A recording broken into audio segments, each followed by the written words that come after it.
ओम शांति।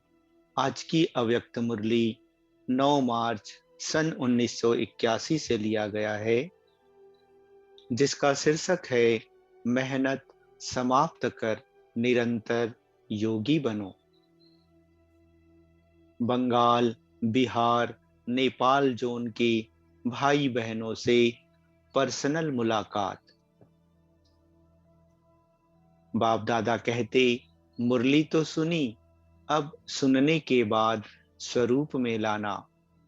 एक होता है स्मृति में लाना और दूसरा है स्वरूप में लाना। जो कुछ सुनते हैं स्मृति में तो सब लाते हैं। अज्ञानी भी सुने हुए को याद करते हैं, लेकिन ज्ञान का अर्थ ही है स्वरूप में लाना। तो कौन सी बात स्वरूप में लाएंगे?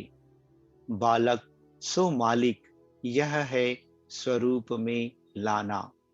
पुरुषार्थ के साथ साथ प्रारब्ध का अनुभव हो। ऐसे नहीं, अभी तो पुरुषार्थी हैं, प्रारब्ध भविष्य में मिलेगी। संगम युग की विशेषता ही है, अभी अभी पुरुषार्थ, अभी अभी प्रत्यक्ष फल, अभी स्मृति स्वरूप, अभी अभी प्राप्ति का अनुभव। भविष्य की गारंटी तो है, लेकिन भविष्य से भी श्रेष्ठ भाग्य अब का है। अभी का वर्षा तो प्राप्त है ना, पा लिया है या पाना है। अगर पा लिया है तो फिर फरियाद तो नहीं करते हो ना। अमृत वेले, या तो है याद या है फरियाद। जहां याद है वहां फरियाद नहीं, और जहां फरियाद है वहां याद नहीं। तो फरियाद समाप्त हुई, क्वेश्चन मार्क खत्म। फरियाद में होता है क्वेश्चन मार्क और याद में फुल स्टॉप, अर्थात बिंदी। बिंदी स्वरूप बन बिंदी को याद करना है।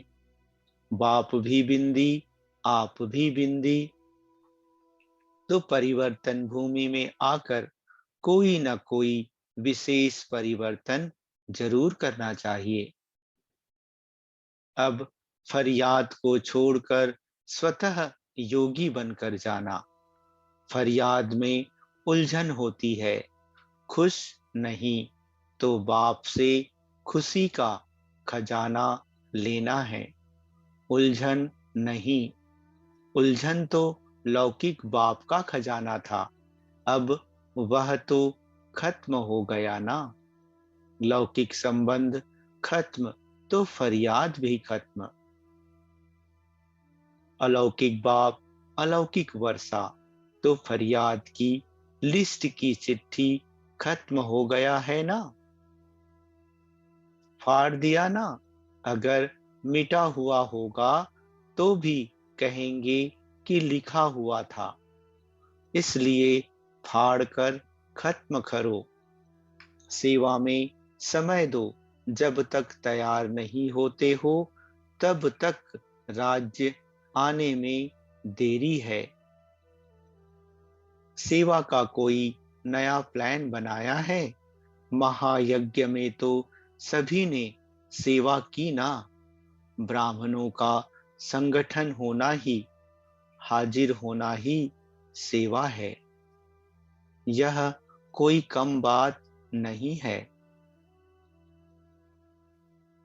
समय पर हाजिर होना, एवर रेडी होना, सहन शक्ति का लक्ष्य रखना, यह भी रजिस्टर में जमा होता है, जिसका फिर लास्ट रिजल्ट से कनेक्शन होता है। जैसे आजकल भी 3 मास 6 मास में इम्तिहान लेते हैं, फिर सबको मार्क्स का फाइनल से कनेक्शन करते हैं। तो जो भी ब्राह्मणों के श्रेष्ठ कार्य होते हैं, उनमें सहयोगी बनना, इसकी भी मार्क्स है। वह मार्क्स अंतिम रिजल्ट के लिए जमा हो गई। सहन किया, तन मन धन लगाया, लगाना माना पाना, डायरेक्शन प्रमाण किया, यह भी मार्क्स जमा हुई। महायज्ञ में सिर्फ आना नहीं हुआ, लेकिन फाइनल रिजल्ट की मार्क्स जमा हुई, तो सेवा हुई ना। यह आवाज बुलंद करना भी सेवा का एक सब्जेक्ट है। सेवा के कई स्वरूप होते हैं, तो यह संगठित रूप में आवाज बुलंद होना भी सेवा है। परिवार को देखकर खुशी हुई ना। कितने भाई बहनों को देखा, इतना बड़ा परिवार को कभी किसी युग में किसका होता नहीं। यह भी सैंपल था, सारा परिवार तो नहीं था ना। सारा परिवार इकट्ठा करें तो पूरी दिल्ली अपनी बनानी पड़े। आबू में इकट्ठा करें तो आबू रोड तक अपना बनाना पड़े।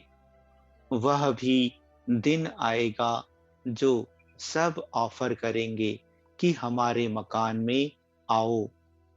कलकत्ता का विक्टोरिया ग्राउंड आपको तैयार करके देंगे, कहेंगे आओ पधारो।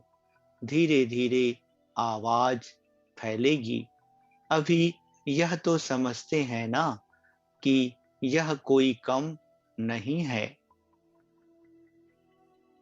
ब्रह्मा बाप के अव्यक्त होने के बाद इतना संगठन यह देखकर बलिहारी जाते हैं। सब जगह संस्था टूटती है, यहाँ बढ़ती है, यह कमाल देखते हैं। सभी ने अपने अपने शुद्ध संकल्प से, सहयोग की शक्ति, संगठन की शक्ति से सेवा की। अभी सब जगह से निमंत्रण मिलेगा। यह राष्ट्रपति भवन आपका घर हो जाएगा। दूसरा, अपने को सदा दिल तख्त नसीन समझते हो। यह दिल तख्त सारे कल्प में सिवाय इस संगम युग के कहाँ भी प्राप्त नहीं हो सकता। दिल तख्त पर कौन बैठ सकता है? जिसकी दिल सदा एक दिलाराम बाप के साथ है। एक बाप दूसरा ना कोई, ऐसी स्थिति में रहने वालों के लिए स्थान है दिल तख्त।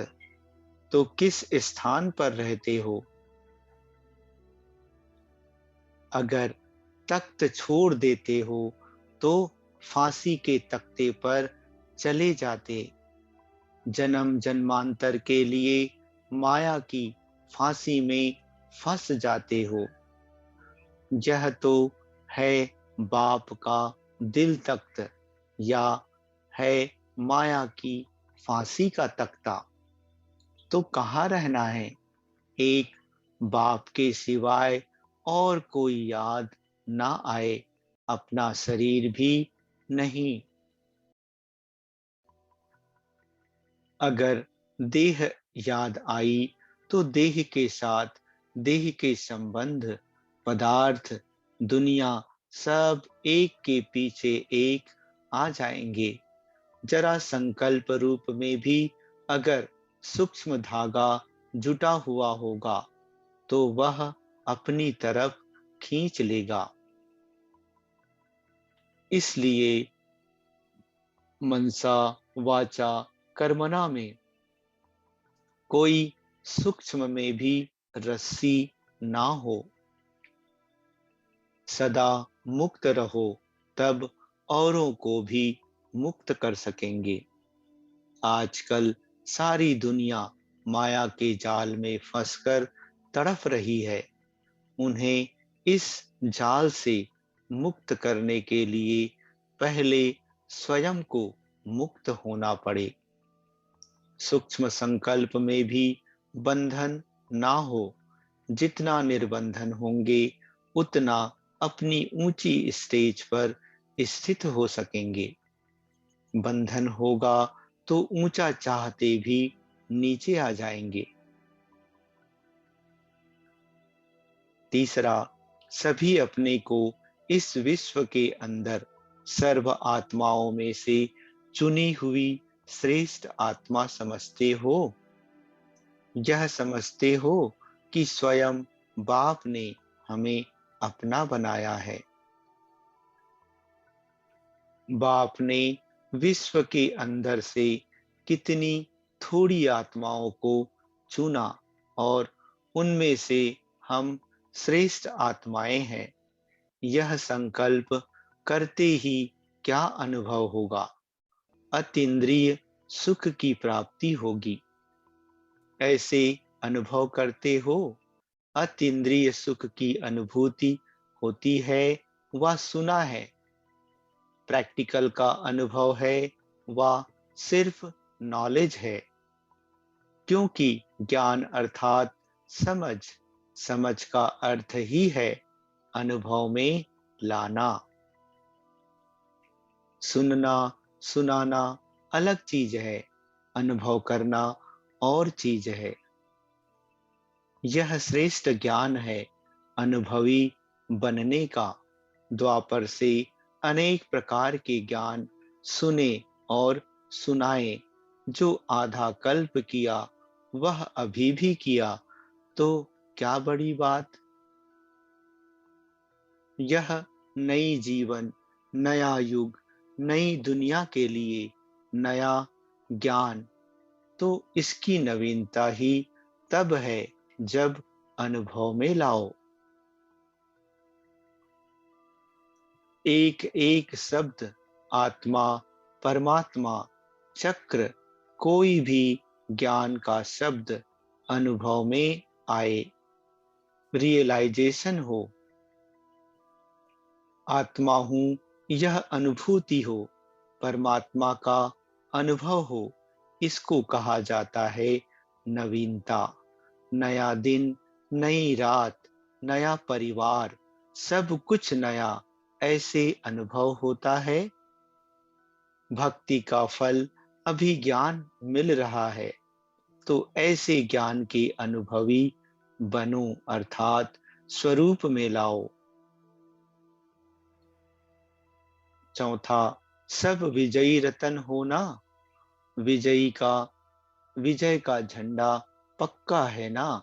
विजय हमारा जन्म सिद्ध अधिकार है। यह मुख का नारा नहीं, लेकिन प्रैक्टिकल जीवन का नारा है। कल्प कल्प के विजय हैं, अब की बार नहीं, हर कल्प के अनगिनत बार के विजयी हैं। ऐसे विजयी सदा हर्षित रहते हैं। हार के अंदर दुख की लहर होती है। सदा विजयी जो होंगे वह सदा खुश रहेंगे। कभी भी किसी सरकमस्टांस में भी दुख की लहर नहीं आ सकती। दुख की दुनिया से किनारा हो गया, रात खत्म हुई, प्रभात में आ गए। तो दुख की लहर कैसे आ सकती? विजय का झंडा सदा लहराता रहे, नीचे ना हो। विदाई के समय दीदी से बाप दादा भी प्रेम के बंधन में बंधे हुए हैं। छूटने चाहे तो भी छूट नहीं सकते हैं। इसलिए भक्ति में भी बंधन का चित्र दिखाया है। प्रैक्टिकल में प्रेम के बंधन में अव्यक्त होते भी बंधना पड़ता है। व्यक्त से छुड़ाया फिर भी छूट नहीं सकते। इसलिए आप भी बंधन में हो, बाप भी बंधन में है। विदेशियों की ओर इशारा करते हुए बाप दादा कहते, यह भी तपस्या कर रहे हैं। दिन है व रात है, इसलिए तो कहते हैं जादू लगा दिया। मुरली का सार। पहला, संगम युग की विशेषता है अभी अभी पुरुषार्थ, अभी अभी प्रत्यक्ष फल। दूसरा, जहां याद है वहां फरियाद नहीं, जहां फरियाद है वहां याद नहीं। तीसरा, एक बाप दूसरा ना कोई, ऐसी स्थिति में स्थित रहने वालों के लिए स्थान है बाप का दिल तख्त। या तो है बाप दादा का दिल तख्त, या है माया की फांसी का तख्ता। अच्छा, ओम शांति।